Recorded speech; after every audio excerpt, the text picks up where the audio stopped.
Chapter 804. By the way, you have already finished your piece. Would you like another? I'm fine. Before either could even complete his response, he noticed a plate smoothly floating and gliding towards him from behind, as if carried by an unseen force. With the plate already set before him, either sighed softly and spoke up. It feels a bit odd eating alone. Wouldn't it be proper for the commander to join me? At this, the glint in Kishir's eyes sparkled strangely with joy, a reaction quite opposite to what either had anticipated. Is that an invitation? I would be delighted. ...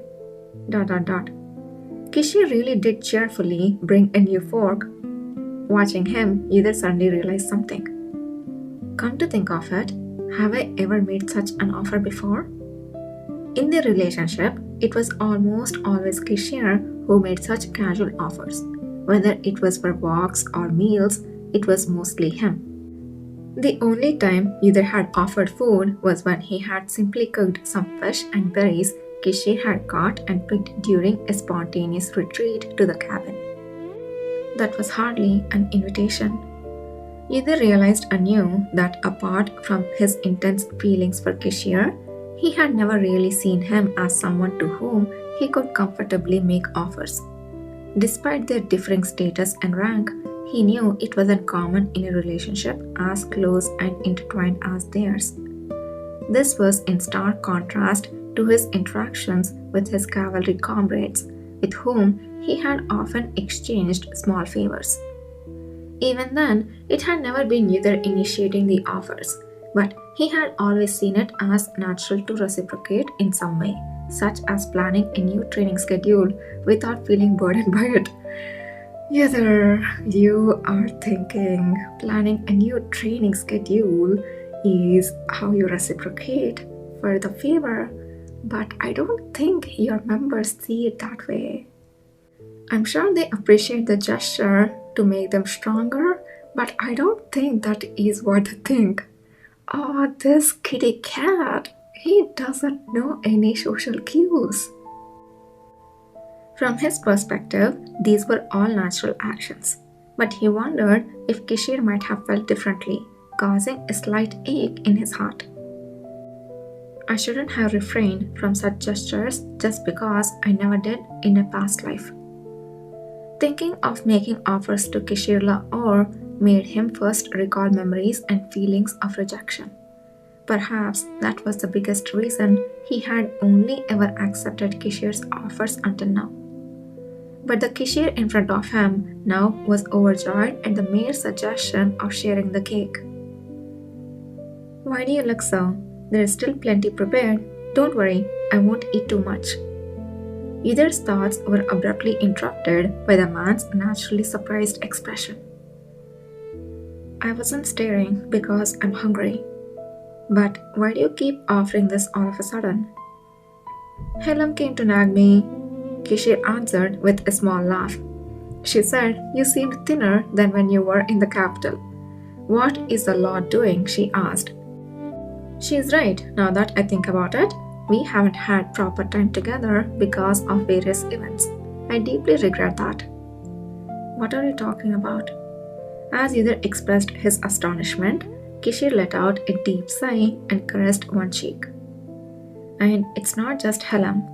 Our very temperamental pharmacist scolded me when he came looking for the Archmage's brooch, Kana Ward, Everbeck, even the reserved Kakanebulan Ward, and the timid mage Alec said similar things in their reports. Would you believe that? Well, looks like I have to make a trip to the bakery and feed our either.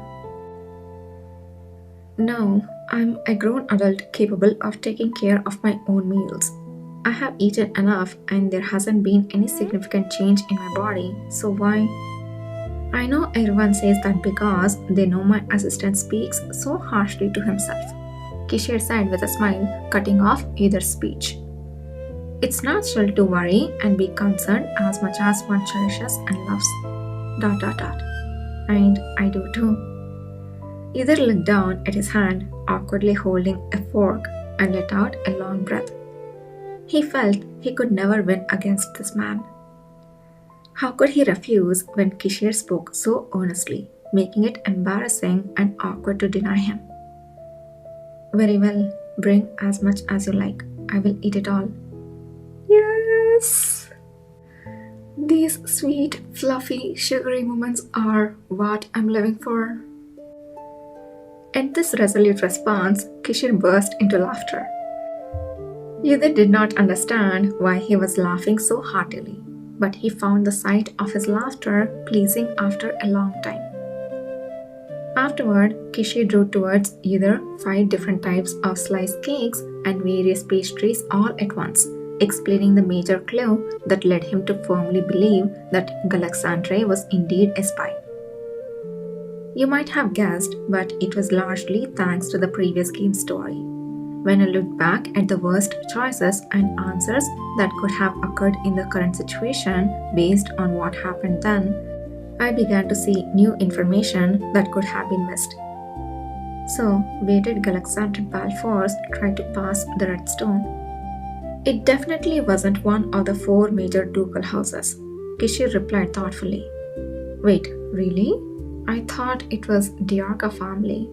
But then again, both Kutchian and Duke Diarca were playing a strategy game and being very indifferent towards it.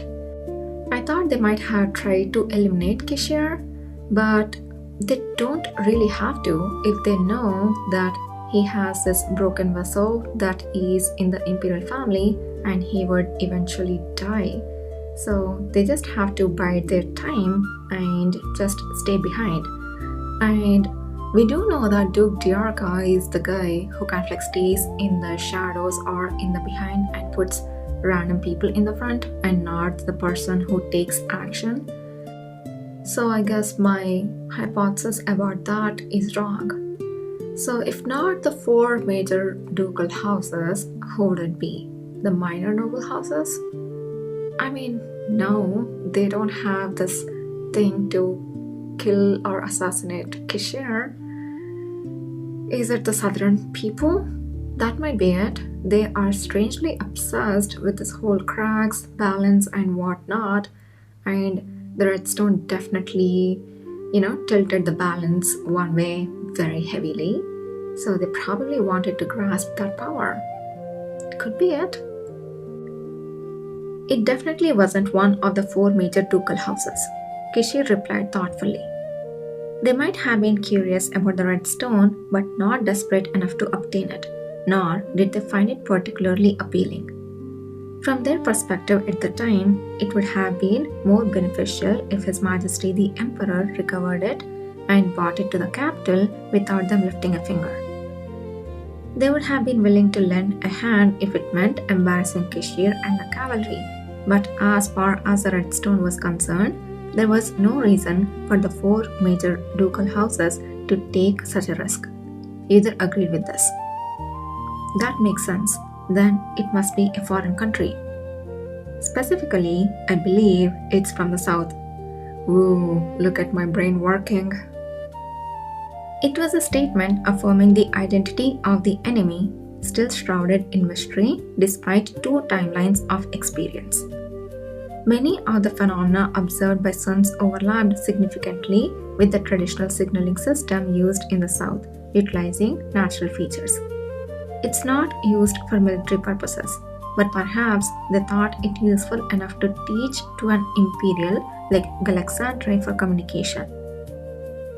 How did you know such a thing? Did you also investigate that?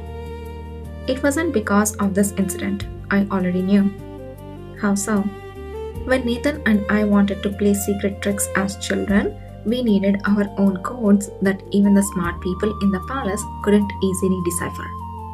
Kishir's lips curled up slightly.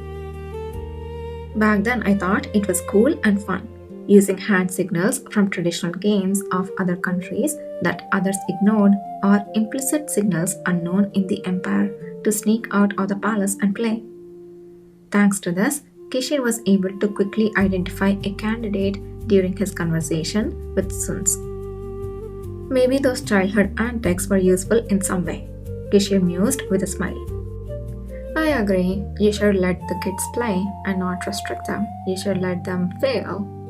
So they are not afraid of failure. There seemed to be a glimpse of the mischievous prince's character from his youth in that smile. Either found himself lost in thought, gazing down at the 5 empty plates. So, it's the South again. Was Alexander Balfours from his previous life also a spy from the South? Did he use their methods to push aside his rival Magna and seize the position of the general in the South? I can't be certain, but when you think about it, that alliance wasn't such a bad outcome for either Balfours or the South. Balfours gained a general's position he could never have attained normally, and for the South, it meant more freedom of action in the southern territories. The southern countries had long been meddling with the Imperial South. Consequently, the Imperial South had become a region where many southerners resided. And it was also the place with the most southern half-bloods. Even the original base of the recently captured Aton and southern merchants was in the south.